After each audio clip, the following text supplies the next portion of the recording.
Is there a difference between asking which language is older and asking which species is older? Will you take a yes and no? The cladistics of biological species was inspired by the cladistics of languages. The cladistics of languages, in turn, was inspired by the cladistics of classical manuscripts. All three fields have similarities. In all three fields, the classical tree model of divergence is an oversimplification. In fact, in all three, the simplification is surprisingly similar. Notions of contamination and hybridization. The question of which X is older is a confused question in all three fields. The real question behind it, whether the askers realize it or not, is which specimen, of those whose history is being analysed, preserves the most similarities to the archetype of the range. So the question is not meaningfully, is French or Romanian older? They are both spoken right now. But which of French or Romanian is closest to Latin, their common ancestor? Just as the question is not meaningfully, is the elephant older than the lion? They are both alive right now. But which of the elephant or the lion is closer to the synapsid, their common ancestor? So, in all three cases, the question, which one is older, is misplaced, in a way that the question, which one is more archaic, is not. The three fields have some differences in the objects they study, which means that the question of which one is more archaic, in turn, is interpreted differently. But I think a more important reason for that difference in interpretation is that the three fields belong to different discourses. Which language is older? Language is a rather complex system in its evolution, and it is very difficult, if not intractable, to capture a metric for all linguistic change from an ancestor across all facets of language. I have posted elsewhere of a paper doing so for Cantonese and Mandarin phonology from the starting point of Middle Chinese. Phonology is, of course, the most straightforward field of language change to track, and there aren't many language pairs where so comprehensive a comparison could be made. Because of the ongoing complexity of language as a system, we tend to assume that simplification in one aspect of language is offset by complexity in another, so that any metrics of change across language would be a wash anyway. The question of which language is older is contaminated, in any case, by value judgments that linguists find annoying, notions that are more archaic languages purer, more virtuous, more deserving of study, more entitled to its ancestral lands.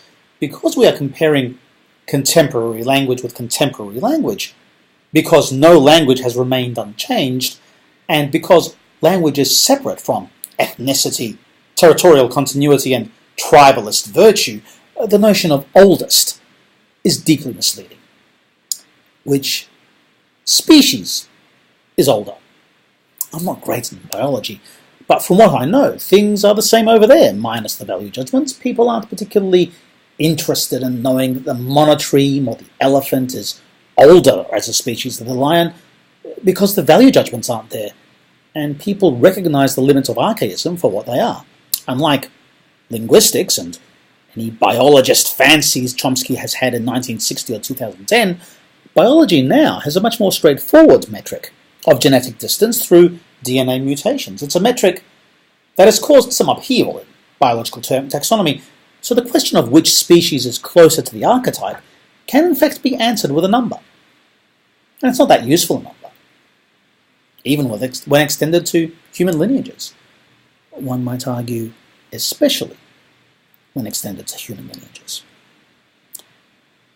Which manuscript is older? The study of manuscripts, which invented cladistics, is an interesting outlier. Classical philology definitely is interested in the value judgment of which manuscript preserves the most archaic features, because it is using cladistics to approximate the original language of Homer or Aristophanes via medieval copies, especially since whatever mutations the scribes introduced in the classical texts are regarded as noise to be gotten rid of. It's quite different in medieval philology, by the way, when the original author was not necessarily that much better a writer than the scribes, and when the scribes do not feel as compelled to copy them verbatim, so that the mutations are no longer clearly noise.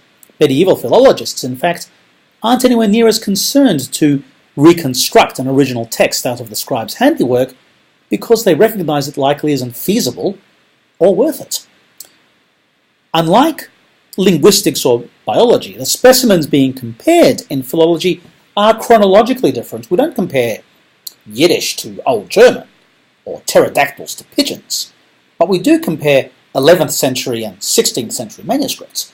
So there are in fact older and newer manuscripts. And in classical philology, the question of which manuscript is more archaic is of core significance, and yet, even there, philologists recognize that this does not mean you ignore all but one manuscript.